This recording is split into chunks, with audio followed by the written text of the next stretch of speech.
Ang huling naramdaman ni Elara ay ang malamig na hangin sa kanyang pisngi, isang marahas na tulak, isang nakabibinging sigaw na hindi niya alam kung sa kanya ba nanggaling. At pagkatapos, wala na. Tanging ang madilim at nagyayelong yakap ng karagatan. Bago ang lahat ng ito, ilang oras lang ang nakalipas. Hawak niya ang langit. Nakaupo siya sa tabi ni Damian sa marangyang yate nito. Ang papalubog na araw ay nagbibigay ng gintong kulay sa karagatan. Ito ang kanilang wedding anniversary. Ang lahat ay perpekto. Hinaplos ni Elara ang kanyang tiyan na bahagyang umuumbok na. 4 na buwan. 4 na buwan na dinadala niya ang kanilang anak. Ang bunga ng kanilang pagmamahalan. Hindi pa ito alam ni Damian. Ito ang kanyang sorpresa. Ngunit nararamdaman niyang may sorpresa rin ito para sa kanya. Ang buong biyahe na ito, ang hapunan, ang champagne na hindi niya ininom, lahat-lahat ay tila patungo sa isang malaking anunsyo. Happy anniversary, mahal ko! Bulong ni Damian, at ang mga mata nito ay nangungusap ng pagmamahal na pinaniniwalaan niya ng buong puso. Happy anniversary! Sagot niya. Ang kanyang nangiti ay kasing lawak ng karagatan sa kanilang harapan.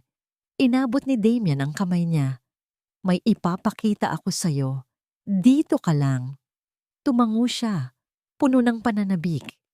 Pinanood niya itong maglakad palayo, papasok sa cabin ng yate. Lumipas ang ilang minuto at ang pananabik ay napalitan ng kuryosidad. Dahan-dahan siyang tumayo, nais sundan ng asawa. Ngunit natigilan siya nang marinig ang isang boses ng babae mula sa loob. Isang pamilyar na boses.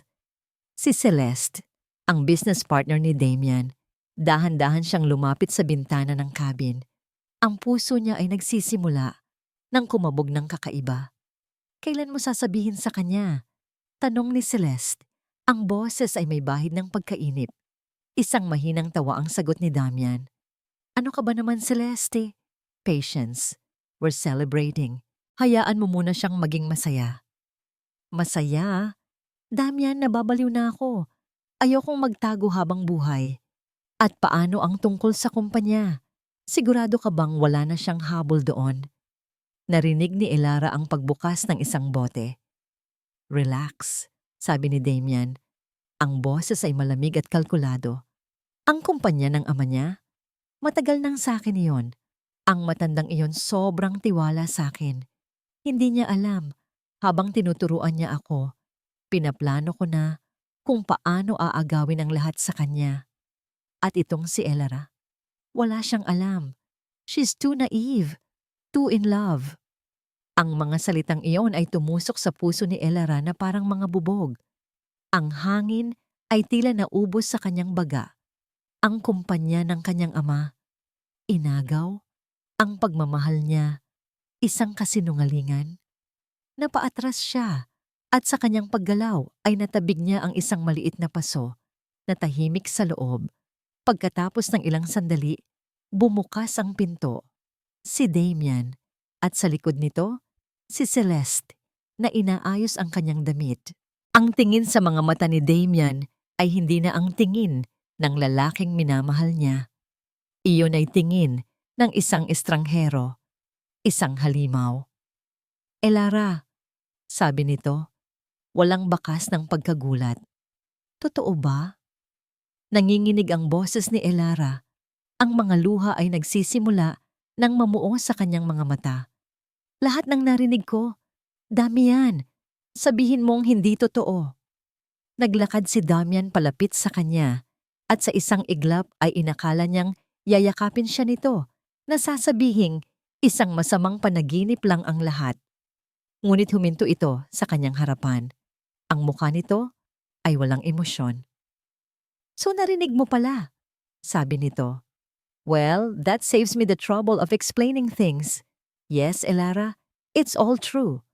Gumuho ang mundo niya. Bakit? Iyon lang ang salitang lumabas sa kanyang bibig, isang hikbi. Bakit, Damian? Minahal kita. Ibinigay ko sa iyo ang lahat. Pag-ibig? Tumawa si Damian, isang tawang walang kagalakan. Pag-ibig doesn't build empires. Elara, ang mana mo, ang pangalan mo, iyon ang kailangan ko. At ngayon, hawak ko na ang lahat. Hayop ka! Sigaw niya at sinampal niya ito ng buong lakas. Hindi man lang ito natinag. Hinawakan lang nito ang pisngi na sinampal niya at ngumisi. Tapos ka na! Sa likod ni Damian, lumapit si Celeste. Ang mga matay puno ng tagumpay at pangungutya. Kawawa ka naman, Elara. Akala mo prinsesa ka? You were just a means to an end. Napahawak si Elara sa kanyang tiyan, ang anak niya. Buntis ako, Damian, sabi niya. Ang boses ay basag. Magkakaanak tayo. Iyon ang huling barahan niya. Ang huling pag-asa. Umasa siyang makikita niya kahit katiting na awa sa mga mata nito. Ngunit wala. Sa halip ang mukha ni Damian ay nagdilim. Tumingin ito kay Celeste at may isang pag-uusap na naganap sa kanilang mga mata na hindi naintindihan ni Elara. Mas lalo lang nitong ginawang komplikado ang lahat. Bulong ni Damian. Hinawakan ni Celeste ang braso ni Elara ng mahigpit. Anong gagawin natin? Isang malamig na takot ang gumapang sa buong katauhan ni Elara. Anong ibig ninyong sabihin? Naglakad si Damian palapit sa kanya. Dahan-dahan. Hinaplos nito ang kanyang buhok, tulad ng dati niyang ginagawa. Ngunit ngayon, ang haplos nito ay parang yelo. You know too much, Elara. Bulong nito. You and your child. You are a problem. And I always solve my problems. Lumapit ito at hinalikan siya sa noo. Isang halik na malamig, isang halik na walang buhay, ang halik ng kamatayan. Paalam, mahal ko. Iyon ang huli niyang narinig bago niya naramdaman ang marahas na tulak sa kanyang likuran. Ang kanyang sigaw ay sinakmal ng hangin habang siya'y nahuhulog. Nakita niya ang papalayong ilaw ng yate, ang dalawang anino ni Damian at Celeste na nakatayo sa gilid, pinapanood siyang bumagsak. Pagkatapos ay ang tumatagos sa butong lamig ng tubig dagat. Sinubukan niyang lumangoy, ngunit ang damit niya ay bumibigat. Ang takot ay nagpapamanhid sa kanyang mga paa at kamay. Ang tubig ay pumapasok sa kanyang bibig, sa kanyang ilong, habang siya'y dahan-dahang lumulubog sa kadiliman. Isang bagay lang ang nasa isip niya, ang kanyang anak. Anak ko. At pagkatapos, lahat ay naging itim. Si Mauro ay nakatayo sa harap ng kanyang maliit na kubo na humaharap sa dagat. Ang amoy ng alat at papalapit na ulan ay pamilyar sa kanya. Sinisiyasat niya ang kanyang mga lambat. Ang bawat buhol ay kinakapa ng kanyang mga daliring sanay na sa hirap at lamig. Ito ang kanyang mundo. Ang dagat. Ang dagat na nagbibigay buhay at ang dagat ding kumitil nito. Nararamdaman niya sa kanyang balat ang pagbabago ng ihip ng hangin. Mula sa banayad na amihan, ito'y nagiging marahas at malamig. Isang bagyo ang paparating, isang pamilyar na kirot, ang kumurot sa kanyang dibdib. Bagyo. Ito rin ang salitang kumuha sa kanyang mag-ina, 5 taon na ang nakalipas. Pumasok siya sa loob ng kubo at kinuha ang isang kupas na larawan sa ibabaw ng maliit na mesa.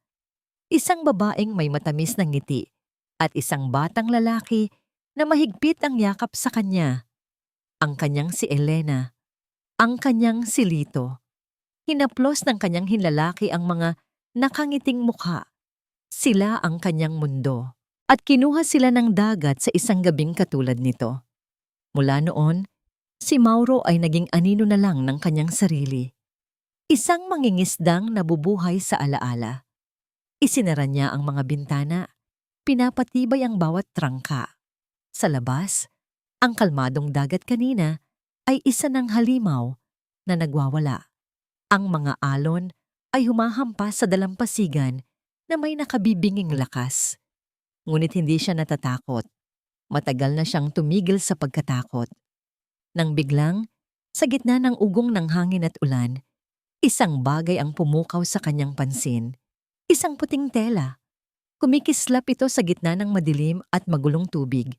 Paminsan-minsan ay lilitaw. Pagkatapos ay lalamunin muli ng alon. Hindi ito basura. Iba ang galaw nito. Hindi nagdalawang isip si Mauro.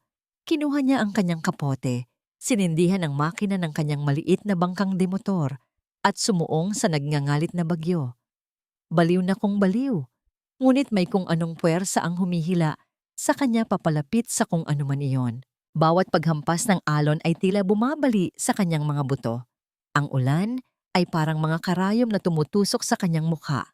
Ngunit hindi siya sumuko. Sinundan niya ang puting tela hanggang sa maabutan niya ito, isang babae. Nakalutang ito, ang mukha ay nakaharap sa langit na puno ng kidlat. Ang mahabang buhok nito ay parang itim na halamang dagat na sumasayaw sa alon. Ginamit ni Mauro ang lahat ng kanyang lakas. Hinila niya ang babae mula sa nagyayelong tubig. Mabigat ito. At nang maisampa niya ang katawan nito sa sahig ng kanyang bangka, doon niya napansin ang umbok sa tiyan nito. Buntis. Buntis ang babae. Walang malay. Ang balat ay kasing putla ng buwan. Ang mga labi ay kulay ube sa lamig. May mga galos ito sa braso at isang sugat sa noo. Ngunit humihinga pa. Mahina, pero humihinga. Agad na hinubad ni Mauro ang kanyang makapal na jacket at ibinalot sa babae. Mabilis niyang pinaikot ang bangka, pabalik sa pampang, nakikipag-unahan sa kamatayan. Nang makarating sila sa dalampasigan, buong lakas niyang binuhat ang babae. Bawat hakbang sa buhangin ay isang pakikibaka. Dinala niya ito sa loob ng kanyang kubo at maingat na inihiga sa kanyang papag, malapit sa apoy na agad niyang sinindihan.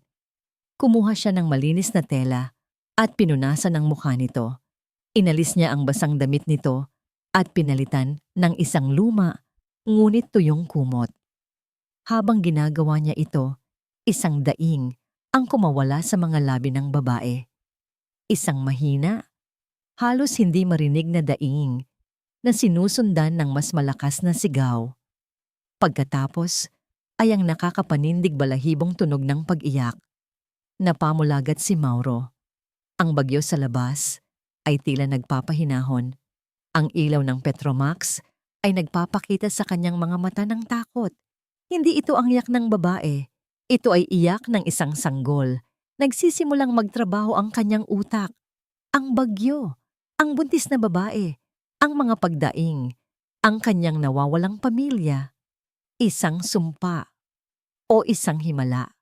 Nagmadali si Mauro. Naglabas siya ng palanggana at mainit na tubig. Hindi siya doktor, hindi siya komadrona, ngunit nakakita na siya ng ilang beses na panganganak sa baryo. Kailangan niyang gawin ito para sa babae, para sa sanggol, at marahil para sa kanyang sarili. Sa gitna ng rumaraga sa paring bagyo na may kasamang kidlat at kulog na yumanig sa kubo, si Mauro ay nagsimulang maging isang tagapanganak. Bawat utos ng babae na kalahati ay walang malay ay sinunod niya.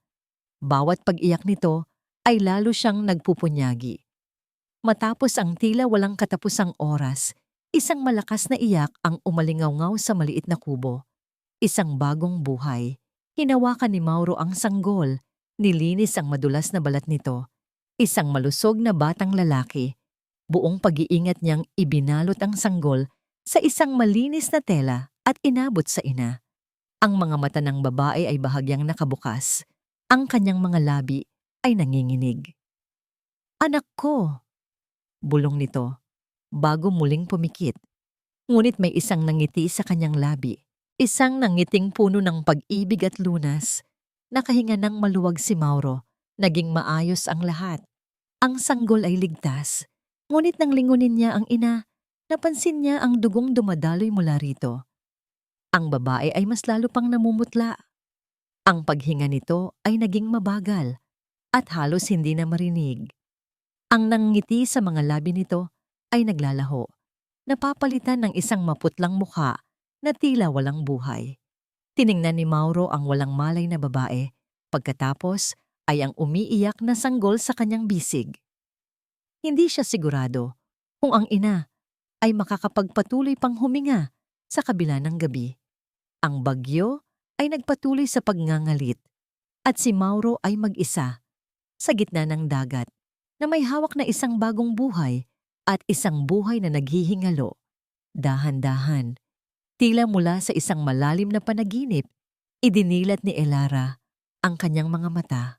Ang unang bagay na nakita niya ay ang mga dingding ng kawayan at ang bubong na pawid. Hindi ito ang kisame ng kanyang mamahaling kwarto. Hindi ito ang yate. Lumingon siya. Sa tabi niya, may isang lalaki ang nakatulog. Ang ulo nito ay nakasubsob sa kanyang papag. Ang kanyang mga kamay ay naninigas sa matinding pagod. Ito ang mangingisdang nagligtas sa kanya, si Mauro, at sa kanyang bisig, isang bagay ang gumalaw. Napakagatlabi si Elara, ang kanyang anak, ang kanyang Maris. Maingat niyang hinaplos ang malambot na balat ng sanggol. Ang kanyang anak ay ligtas, sa kabila ng lahat. Sa sandaling iyon, nagising si Mauro. Napamulagat ito nang makita siyang gising. Gising ka na. Bulong nito. Ang boses ay puno ng pagkamangha at lunas. Salamat sa Diyos. Sinubukan ni Elara ng ngumiti, ngunit nananakit pa rin ang kanyang katawan. Salamat sa pagliligtas sa akin at sa anak ko. Huwag kang mag-alala, sabi ni Mauro at umupo sa tabi niya. Kasalukuyan nang humihina ang bagyo. Kailangan mong magpahinga. Ligtas na kayo dito?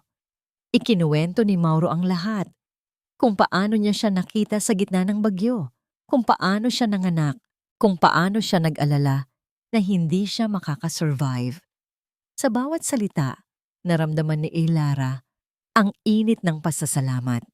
Ang lalaking ito, isang estranghero, ay inialay ang kanyang buhay upang iligtas sila. Ngunit sa likod ng pasasalamat, naroon ang galit. Ang galit kay Damian at kay Celeste.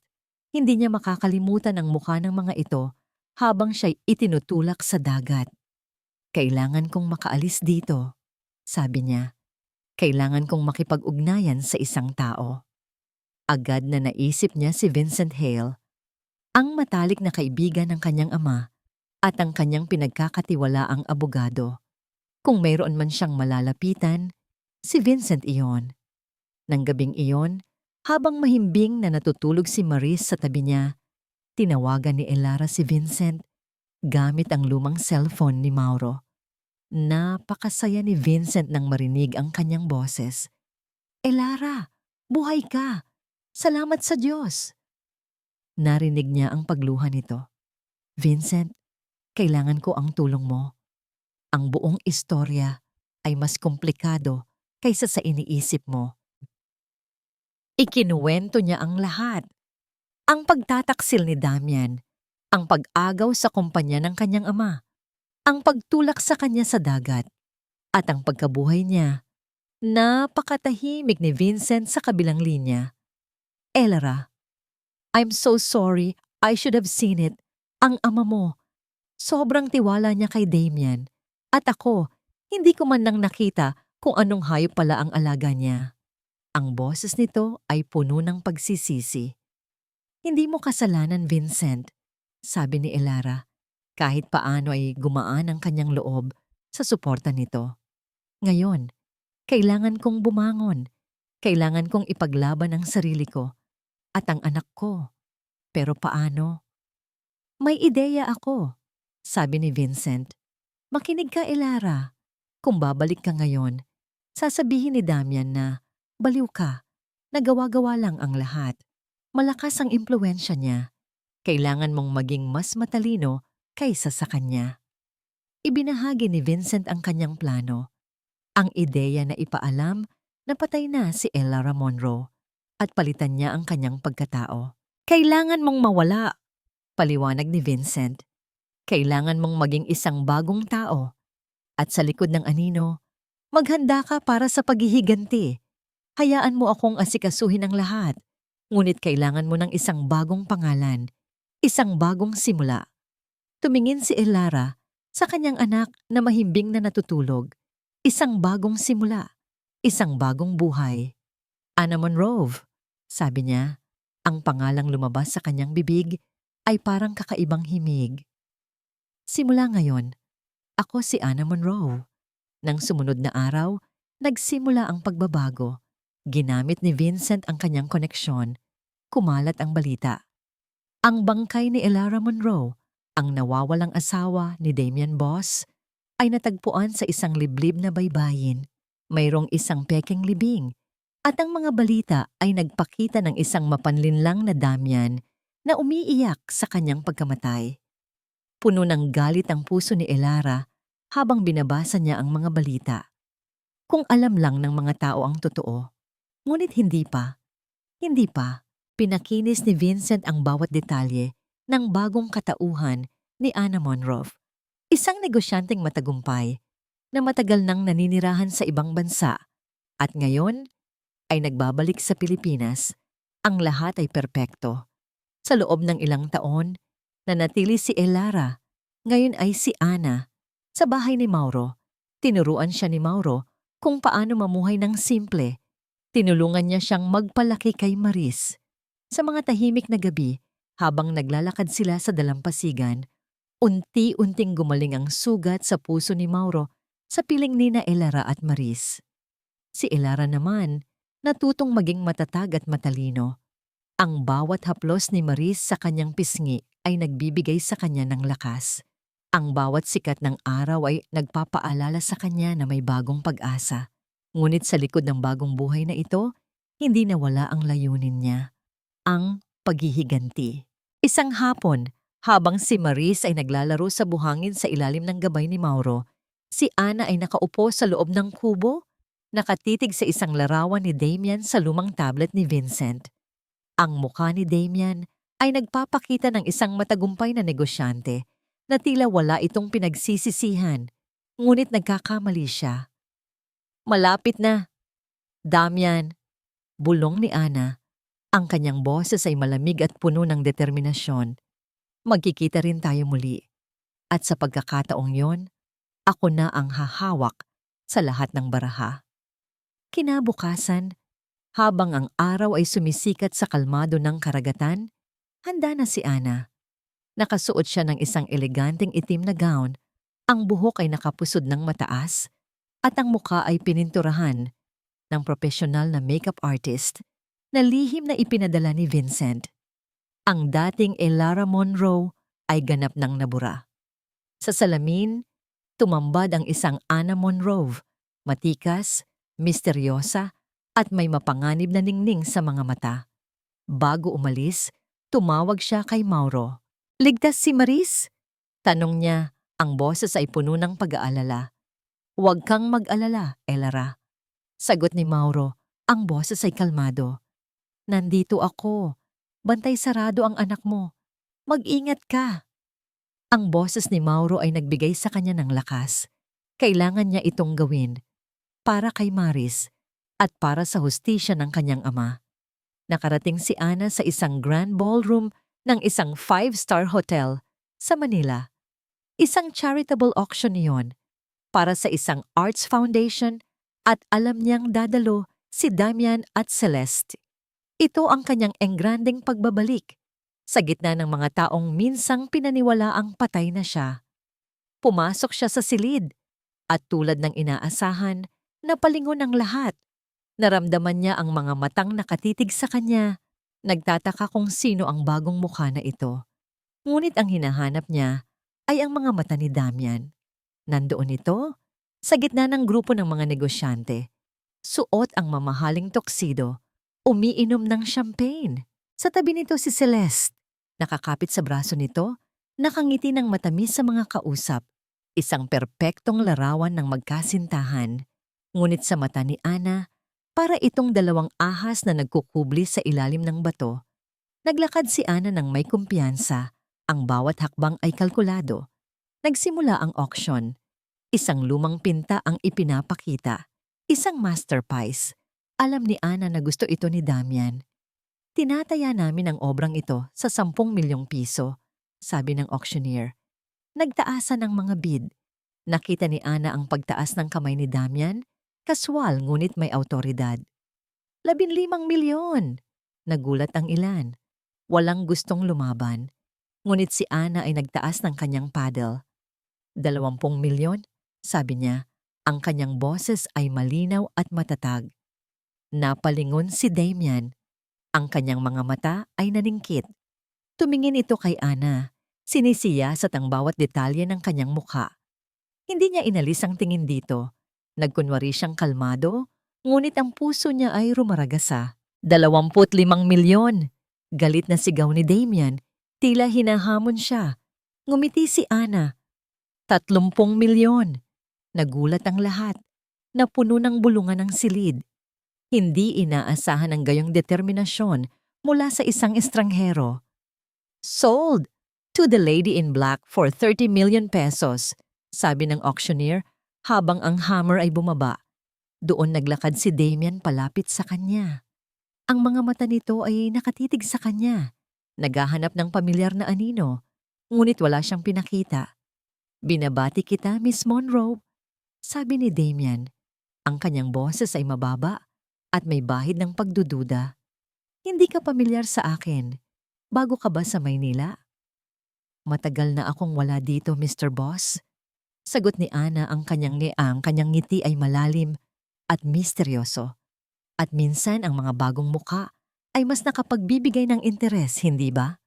Napaawang ang bibig ni Damian. Tila may pumasok sa isip nito. Hinawakan nito ang kanyang braso. Ang haplos ay malamig at kalkulado. May kung ano sa'yo. Pamilyar ka sa akin. Bulong nito. Ang mga mata ay naninilip sa kaibuturan ng kanyang kaluluwa. Naramdaman ni Ana ang pagtaas ng kanyang balahibo kung kailan mananatili ang kanyang disguise. Ngunit sa kanyang isip, handa na siya. Handa na siyang harapin ang demonyo sa anyo ng kanyang dating asawa. Sa loob ng sumunod na linggo, nagpatuloy ang laro ni Ana kay Damian.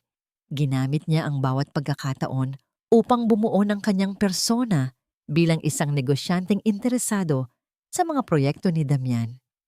Inimbitahan siya ni Damian sa ilang business dinner at bawat pagkikita ay isang pagsubok sa kanyang katatagan. Kailangan niyang tiisin ang presensya nito. Ang peking na ang pagpapanggap na isang marangal na tao. Ngunit ang target niya ay si Celeste. Alam niya na si Celeste ang susi. Alam niya ang kahinaan ni Celeste, ang kanyang insecurity, ang kanyang pagiging madaling mainggit, at ang takot niya na ipagpalit ni Damian. Ito ang mga sandata ni Ana.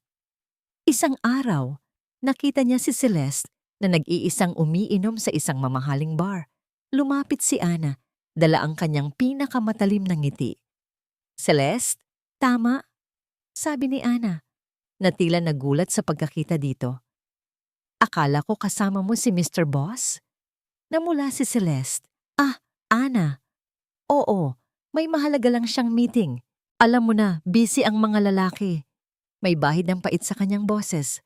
Umupo si Ana sa tabi nito na parang isang matalik na kaibigan. Alam na alam ko yan. Ang mga lalaking power-hungry. Kadalasan, mas mahalaga pa sa kanila ang kapangyarihan kaysa sa mga babaeng nagmamahal sa kanila. Sinadya niyang idiin ang bawat salita. Napatingin si Celeste sa kanya, tila may nabasag sa kanyang loob. Hindi mo naiintindihan, Ana. Akala ko, kapag nasa akin na si Damian, magiging masaya na ako. Pero, pareho lang sila. Palaging may iba, palaging may mas maganda. Narinig ni Ana ang sinseridad sa boses ni Celeste. Hindi niya ito inakala. Si Celeste, ang babaeng itinulak siya sa kamatayan, ay mayroon din palang sariling demonyo. Ngunit hindi ito sapat para patawarin niya ito. Lahat ng tao may karapatang maging masaya, Celeste, sabi ni Ana. Ang kanyang tinig ay malambing, ngunit may bahid ng panlilinlang. Pero minsan, kailangan mong protektahan ang sarili mo. Baka isang araw, ipagpalit ka rin niya. Nanginginig ang mga kamay ni Celeste. Kumuha ito ng isa pang shot ng tequila. Hindi niya magagawa yon. Hindi. Sigurado ka? Tanong ni Ana. at sinadya niyang kumuha ng kanyang cellphone at ipakita rito ang isang pekeng larawan ni Damian na may kausap na ibang babae. Marami akong naririnig tungkol kay Damian at sa mga babae niya. Nagdilim ang mukha ni Celeste. Hindi. Baliw ka. Hindi totoo yan. Hawak ko siya sa leeg. Ako ang bahala sa kanya kung magtangka siyang gawin yan. Nanlaki ang mga mata ni Ana. Ano ang ibig mong sabihin? Ngumiti si Celeste, isang pait na ngangiti. Akala niya matalino siya. Akala niya masusunod niya ako. Pero hindi. Mayroon akong insurance. Isang bagay na sisira sa kanya. Isang bagay na alam niya na nasa akin. Kumabog ng malakas ang puso ni Ana. Ito na yon. Ang kanyang cue. Insurance? Anong klaseng insurance, Celeste? Tanong niya, na tila kuryoso lang. Ininom ni Celeste ang huling shot at tumawa ng mapait. Isang video ng kanyang pagkakamali. Ang lahat. Kung paano niya ako sinabihang itulak siya. Ang lahat. Napaubo ito. Nasa luma kong telepono, nasa apartment na dating ipinaupa niya sa akin. Ang apartment na yon, puno ng mga alaala. Ayokong makalimutan, kaya doon ko itinago. Tumayo si Celeste. Tila bigla itong nahilo. Excuse me, kailangan ko nang umuwi. Naiwan si Ana, nakatulala. Isang video na may lahat ng katibayan. Ang apartment na dating ipinaupa ni Damian kay Celeste. Ang mga alaala. Ito na ang kanyang midpoint, ang kanyang susi sa hustisya, ang kanyang pag-asa. Dahan-dahan siyang tumayo, ang isip ay nagplano na. Kailangan niyang mapasok ang apartment na yon. Kailangan niyang makuha ang lumang teleponong iyon. Ito ang katapusan ng lahat para kay Damian. Isang linggo na, mula nang makilala ni Damian si Ana Monroe. At sa loob ng isang linggo, hindi niya maalis sa isip ang babaeng iyon. Ang kanyang ganda, ang kanyang talino, at higit sa lahat, ang kakaibang pamilyar na pakiramdam na hatid nito. Bawat galaw ni Ana, bawat ngiti, bawat salita, ay tila nagpapabalik sa kanya sa isang nakaraang hindi niya nais balikan. Si Elara, hindi. Hindi maaari. Patay na si Elara. Nakita niya ang balita. Nakita niya ang kanyang libing. At sinigurado niya na walang anumang bakas na maiiwan. Ngunit ang mga mata ni Ana, ang paraan ng pagtawa nito, ang gilas nito. Mayroon itong kung anong bahagi ng Elara na nagpapahina sa kanya. Isang gabi, habang nag-iisa siya sa kanyang opisina, umiinom ng mamahaling whiskey, isang bangungot ang sumilip sa kanyang isip. Nakita niya si Elara, lumulutang mula sa madilim na karagatan. Ang mga mata ay puno ng paghihiganti, nakaturo ang daliri sa kanya. Napabalikwas siya, pinawisan ng malamig. Damn it! Mura niya. Hindi siya pwedeng magpadala sa mga pantasya. Nagmula ito sa kanyang konsensya o sa kawalan nito. Kinuha niya ang kanyang telepono at tinawagan ang kanyang private investigator. Gusto kong imbestigahan mo si Ana Monroe. Utos niya. Ang boses ay matigas. Bawat detalye, lahat ng koneksyon, lahat ng kasaysayan. At kung meron kang mahanap na kahit katiting na bahid ng pagdududa, sabihin mo sa akin. Ngayon na. Kinabukasan, isang report ang nasa kanyang desk. Binasa niya ito ng may pagkaingat. Ana Monroe, mayaman, nag-aral sa ibang bansa, walang pamilya, walang nakaraang koneksyon sa Pilipinas bago ang pagbabalik niya. Masyadong perpekto, masyadong malinis. Iyon ang nakapagpaduda kay Damian. Sino ang isang taong may ganoon kalinis na nakaraan, lalo na sa kanyang edad at kayamanan? May mali, bulong niya. Masyadong perpekto. Tinawagan niya muli ang investigator. Maghanap ka pa. Mayroon akong pakiramdam na may itinatago siya at ayokong magkamali. Sa sumunod na araw, inimbitahan ni Damian si Ana sa isang pribadong hapunan. Isang paraan upang subukan ito, isang paraan upang makita kung ano ang reaksyon nito kapag binanggit niya ang kanyang namayapang asawa. Nakaupo sila sa isang tahimik na sulok ng isang eksklusibong restaurant. Si Ana, suot ang isang simpleng ngunit eleganteng damit, ay tila kalmado. "Narinig ko ang tungkol sa iyong trahedya, Mr. Boss," sabi ni Ana. Ang kanyang boses ay puno ng simpatya na tila nagpapanggap. "Ang pagkawala ng iyong asawa, si Elra, dapat ay napakasakit niyon." Tiningnan ni Damian si Ana. Hinahanap ang anumang pagkilos. Isang kurap, isang panginginig, isang pagbabago sa tono. Ngunit wala. Ang mukha ni Ana ay kalmado. Ang mga mata nito ay nakatingin sa kanya ng direkta, puno ng pakikiramay. "Napakasakit, Miss Monroe," sabi ni Damian. Ang kanyang boses ay puno ng pekeng kalungkutan. "Si Elara, siya ang ilaw ng aking buhay. Hindi ko akalain na mawawala siya ng ganoon kabilis. At ang aming anak na hindi pa nasisilang." Bahagyang kumislap ang mga mata ni Ana. Isang mabilis na pagbabago na halos hindi niya napansin. Isang bahagyang paghigpit ng hawak nito sa baso ng tubig. Isang reaksyon. Nakita niya iyon. "Napakalungkot nga," sabi ni Ana, at nagkunwari itong kinuha ang kanyang napkin at ipinahid sa kanyang labi. "Ang buhay ay puno nga ng mga sorpresa, ngunit kailangan nating magpatuloy." Ngunit hindi na kumbinsido si Damian. Ang maliit na reaksyon na yon, ang bahagyang pagbabago, ay sapat na. May tinatago si Ana. Pagkatapos ng hapunan, habang nasa sasakyan siya pauwi, tumunog ang telepono ni Damian. Iyon ang kanyang investigator. "Sir, may nakita kami," sabi ng boses sa kabilang linya. "Nakuha namin ang isang lumang CCTV footage mula sa isang liblib na bapor.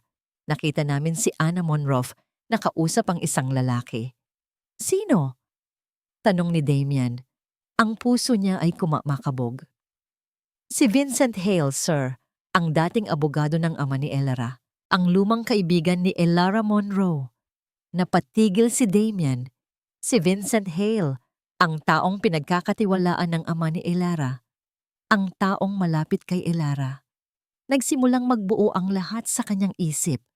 Ang pamilyar na mga mata, ang sobrang kalinis na nakaraan, ang kaibigan ng kanyang namayapang asawa. Hindi ito maaari. Ngunit, isang malamig na takot ang gumapang sa kanyang katawan. Kung buhay nga si Ellara at siya si Ana Monroe, bulong ni Damian sa sarili. Kung gayon, ano ang plano niya?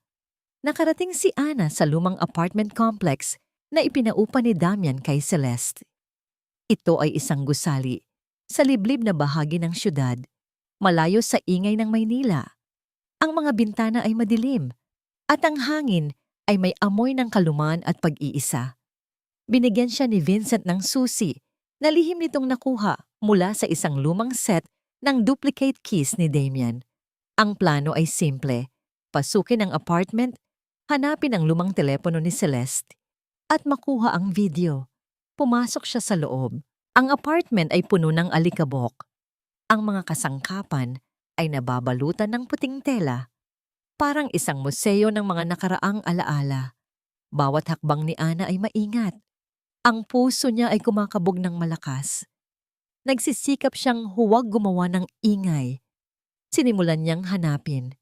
Sa mga drawer, sa ilalim ng mga unan, sa loob ng mga aparador. Ngunit wala. Walang lumang telepono. Ang bawat segundo ay tila isang oras. Nag-aalala siyang baka may makakita sa kanya. O kaya'y baka mali ang impormasyon ni Celeste. Napaupo si Ana sa sahig. Ang pag-asa niya ay unti-unting nawawala. Ngunit may isang bagay na pumukaw sa kanyang pansin.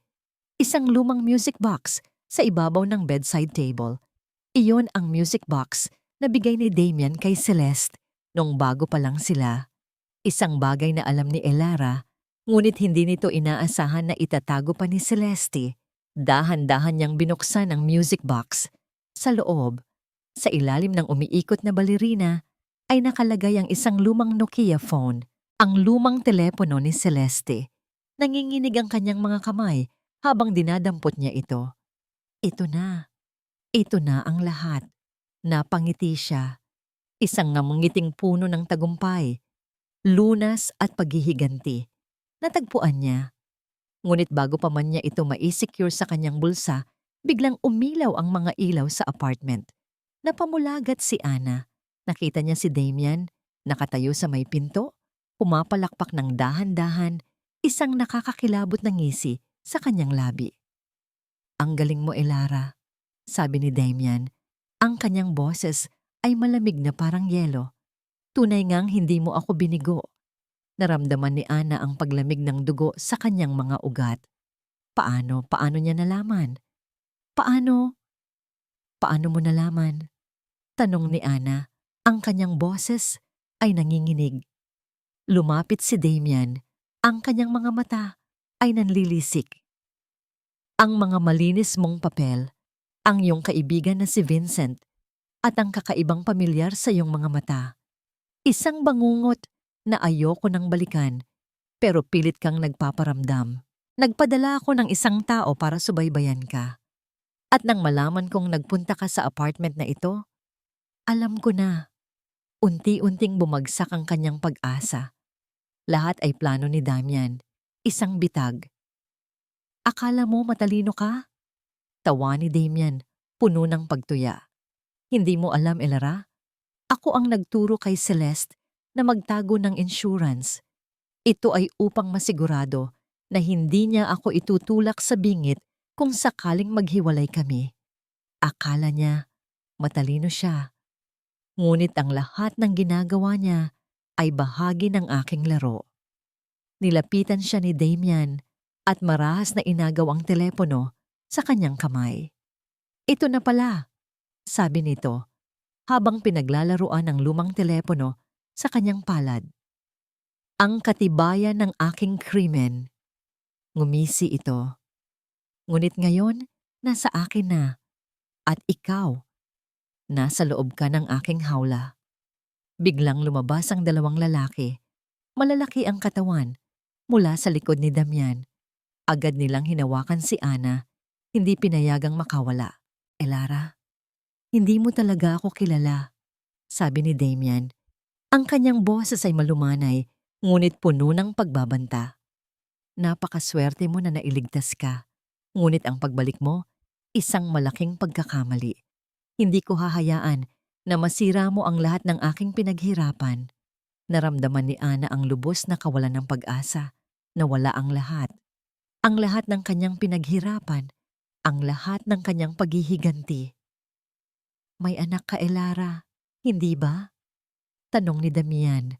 Ang kanyang nangisi ay mas lalong lumawak na parang isang demonyo. "May anak ka kay Mauro. Tama? Ang mangingisdang nagligtas sa'yo." Nanlaki ang mga mata ni Ana. Paano niya nalaman? "Oo, alam ko," sabi ni Damian. Tila nabasa ang kanyang iniisip. "Ang iyong malinis na nakaraan, ngunit hindi ko mahahanap ang batang iyon. Nasaan ang anak mo, Elara?" Umiling si Ana. "Hinding-hindi ko sasabihin sa'yo." Ngunit tumawa lang si Damian. "Hindi mo kailangan sabihin. Ngayon na nasa akin na ang telepono mo, makukuha ko ang lahat ng impormasyon. Ang mga tawag mo kay Mauro, ang mga email ni Vincent, ang lahat." Isang nakakabinging pagkabigo ang bumalot kay Ana. Nahuli siya. At ang pinakamasakit sa lahat, nasa panganib si Maris. Inihagis ni Damian ang lumang telepono ni Celeste sa lamesa. Nag-dial siya sa kanyang telepono. "Hanapin ninyo ang isang batang lalaki na nagngangalang Maris sa probinsya." Utos niya. Ang boses ay malinaw. "Ngayon na. At siguruhin ninyong walang makakaistorbo sa akin dito sa apartment." Tiningnan ni Ana ang nakabukas na bintana. Ang bagyo sa labas ay tila nagbabalik, nagbabadya ng masamang kapalaran. Siya ay nasa bitag, at ang kanyang anak, nasa panganib. Ang oras ay tila bumagal. Bawat segundo na lumipas, habang nakakulong si Ana sa lumang apartment, ay tila isang walang katapusang pagpapahirap. Narinig niya ang sasakyan ni Damian na umalis. Nandoon pa rin ang dalawang maton, nakabantay sa kanya, pinananatili siyang nakatali sa isang upuan. Nagulantang ang kanyang isip sa takot. Si Maris, ang kanyang anak, nasa panganib. Ang lahat ng kanyang pinaghirapan ay nawala. Ang paghihiganti ay naging isang bangungot, ngunit hindi siya sumuko. Si Anna Monroe ay hindi sumusuko, at si Elara Monroe, ang ina, ay hindi kailanman papayag na saktan ang kanyang anak. Pinilit niyang baluktutin ang kanyang mga kamay. Ang lubid ay humihigpit, ang balat niya ay nasusugatan, ngunit kailangan niyang kumawala. Kailangan niyang babalaan si Mauro. Sa isang iglap, narinig niya ang isang tunog mula sa labas. Isang mahina, halos hindi marinig na kaluskos. Nagkunwari siyang tulog. Maya-maya, narinig niya ang mga yapak. Marahil ay isa sa mga maton ang nagbabantay.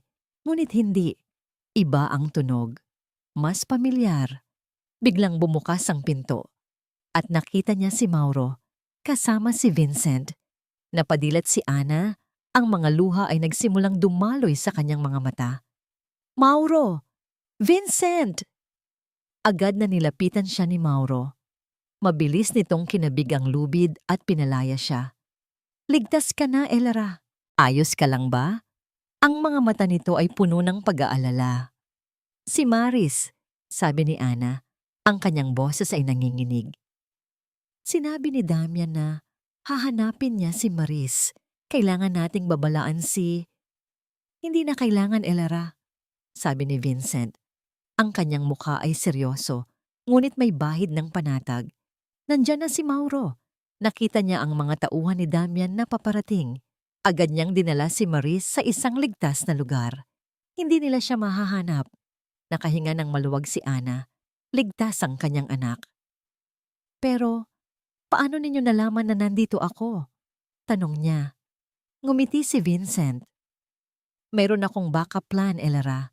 Sa simula pa lang, alam kong posibleng matuklasan ni Damian ang iyong pagpapanggap.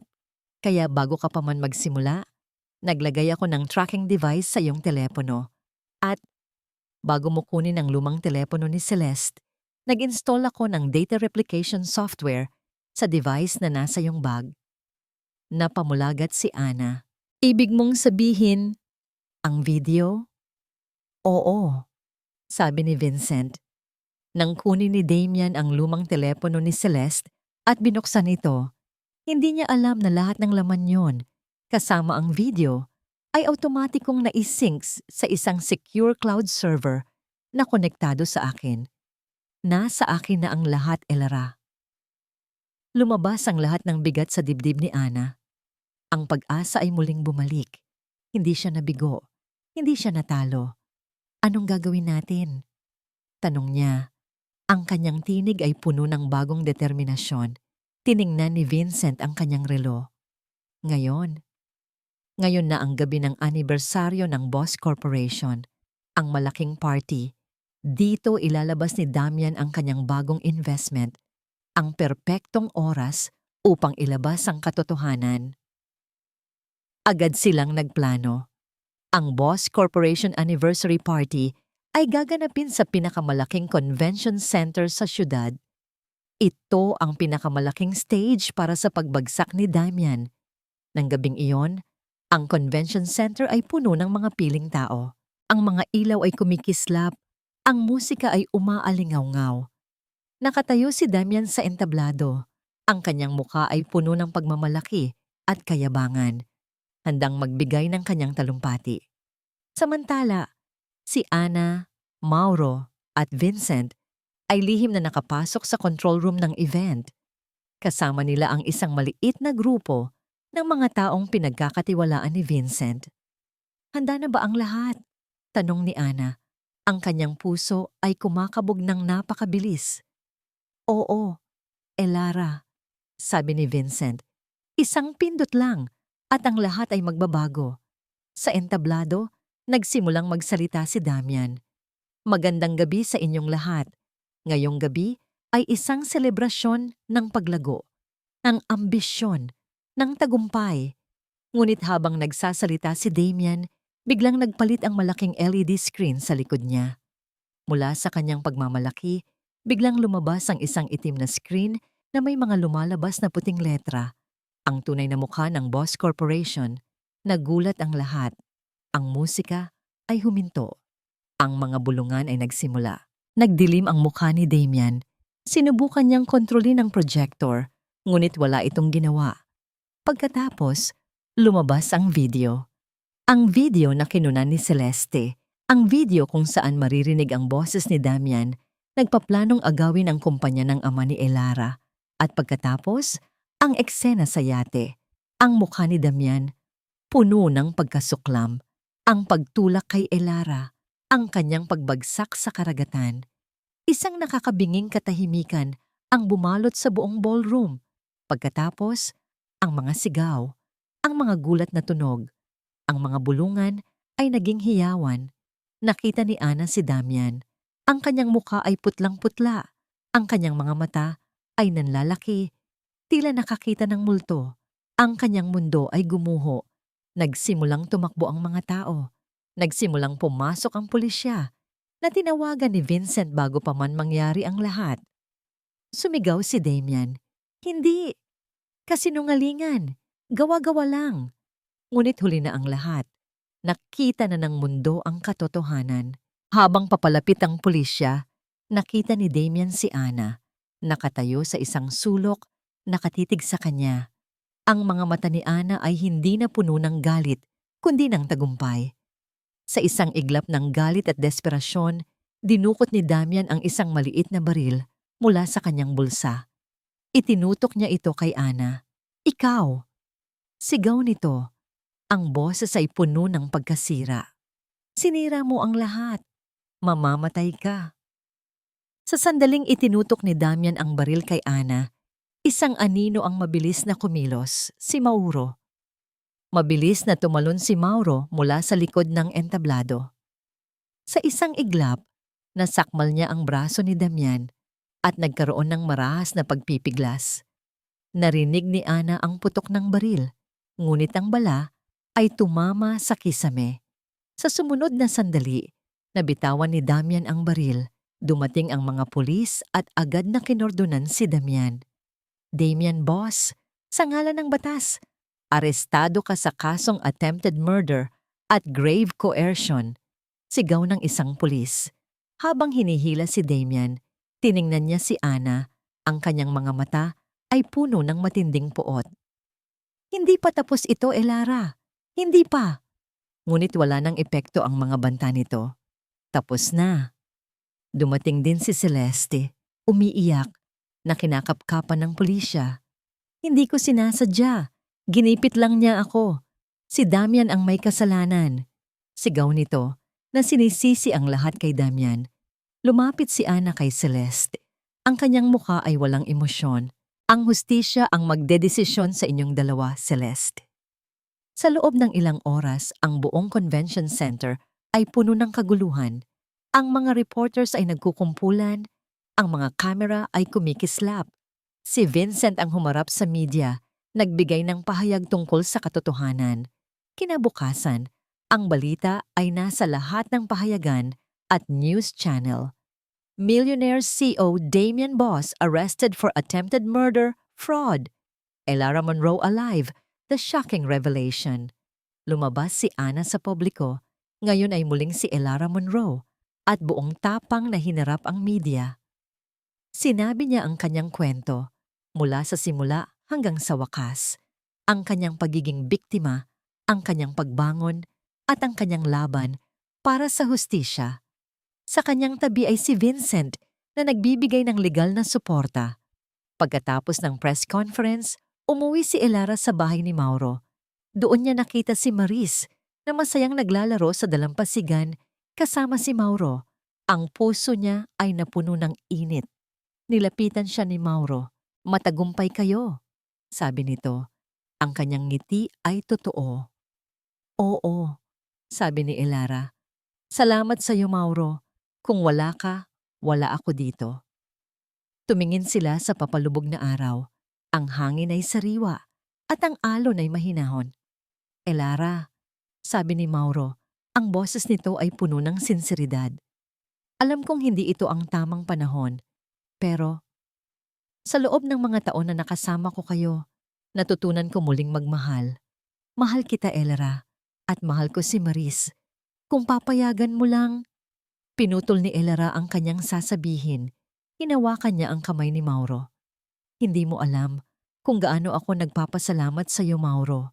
Sabi niya, ang mga luha ay nagsimulang mamuo sa kanyang mga mata. Napakabuti mo sa akin at sa anak ko. Ikaw ang nagbigay sa akin ng bagong buhay. At oo, mahal din kita, Mauro.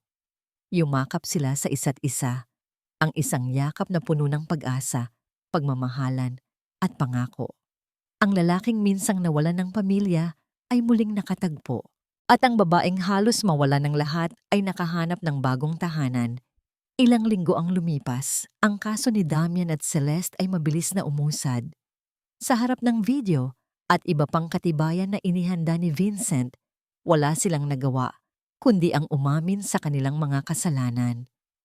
Isang araw, habang nakaupo si Elara sa kanyang dating opisina sa Boss Corporation, na ngayoy muli niyang pag-aari, dumating ang tawag mula kay Vincent. Elara, may balita ako, sabi ni Vincent.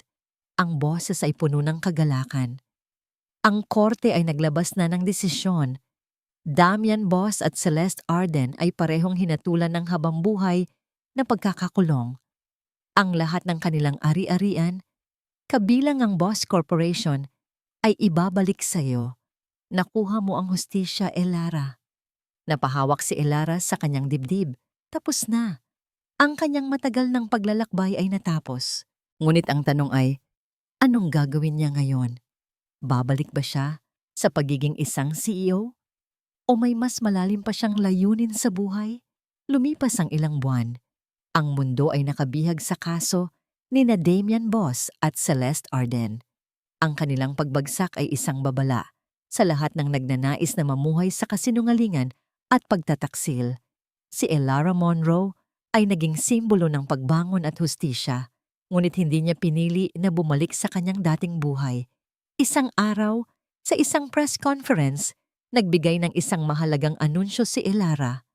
Matapos ang lahat ng aking pinagdaanan, sabi niya, ang kanyang tinig ay matatag at puno ng karunungan. Natutunan ko na ang tunay na kayamanan ay hindi nasusukat sa salapi o kapangyarihan. Ito ay nasusukat sa pagmamahal, integridad, at ang kakayahang gumawa ng kabutihan para sa kapwa. Hindi ko po itutuloy ang pagiging CEO ng Boss Corporation. Patuloy niya. Ibebenta ko po ang kumpanya at ang lahat ng proceeds ay gagamitin ko upang itatag ang Grace Light Foundation. Nagulat ang mga reporter. Ang Grace Light Foundation, paliwanag ni Elara, ay isang organisasyon na tutulong sa mga kababaihan na biktima ng domestic violence at pang-aabuso. Bibigyan natin sila ng kanlungan, legal na tulong at suporta upang muli silang makabangon. Dahil naniniwala ako na ang bawat babae ay may karapatang mabuhay ng may dignidad at kaligtasan. Ito ang aking layunin ngayon, ang aking bagong simula. Narinig ang palakpakan. Ang mga mata ng mga tao ay puno ng paghanga. Ang dating Elara Monroe, ang biktima, ay naging isang inspirasyon. Pagkatapos ng press conference, dumiretso si Elara sa sementeryo. Sa harap ng puntod ng kanyang ama, naglagay siya ng sariwang bulaklak. Ama, bulong niya. Ang mga luha ay dahan-dahang dumaloy sa kanyang pisngi. Ngunit hindi na ito luha ng kalungkutan, kundi ng lunas. Nakuha ko na ang hustisya mo. Ipinaglaban ko ang karangalan mo. At ngayon, gagamitin ko ang lahat ng itinuro mo sa akin upang makatulong sa iba. Pumikit siya. Naramdaman ng hangin na humahaplos sa kanyang mukha. Naramdaman niya ang presensya ng kanyang ama, nagmamalaki. Ang Boss Corporation ay naibenta sa isang responsableng kumpanya at ang Grace Light Foundation ay mabilis na nabuo. Ang kwento ni Elara ay naging inspirasyon sa marami at ang mga donasyon ay nagsimulang dumaloy. Ngunit sa gitna ng lahat ng ito, si Elara ay naging isang simpleng ina at asawa. Ang huling eksena ay nagbukas sa dalampasigan. Si Elara, Mauro at Maris ay magkasama, masayang naglalaro sa buhangin. Si Maris, ngayon ay 5 taong gulang na, ay tumatakbo. Habol ang mga alon. Ang tawa nito ay kasing linis ng dagat. Nakatayo si Elara at Mauro. Hawak ang kamay ng isa't isa habang pinapanood nila ang kanilang anak. Masaya ka ba? Tanong ni Mauro. Ang kanyang mga mata ay puno ng pagmamahal. Ngumiti si Elara. Isang tunay at malalim na ngiti na matagal nang hindi niya naramdaman. Oh, Mauro, mo. Mauro, ngayon, masaya ako. Buo na ako. Ang araw ay unti-unting lumulubog sa karagatan, nagbibigay ng gintong kulay sa kalangitan. Biglang tumunog ang telepono ni Elara. Isang tawag mula sa Grace Light Foundation. Hello, sabi ni Elara. Ma'am Elara, may bagong kaso po kami, sabi ng boses sa kabilang linya. Isang babae po ang natulungan namin. Ligtas na po siya. Nagpapasalamat po siya ng sobra. Napangiti si Elara. Tumitingin siya sa kanyang pamilya sa papalubog na araw. Magandang balita yan, sabi niya. Ipagpatuloy natin ang pagbibigay liwanag sa mga nangangailangan. Ibinaba niya ang telepono. Hinawakan niyang muli ang kamay ni Mauro. Hinalikan niya si Maris sa noo. Dito, sa simple at mapayapang dalampasigan, natagpuan ni Elara ang kanyang tunay na tahanan. Hindi sa mga yate o mansyon, kundi sa pagmamahal ng isang pamilya at sa kapangyarihan ng pagbibigay. Ang kanyang kwento ay hindi natapos sa paghihiganti, kundi sa isang bagong simula, puno ng pag-asa at liwanag.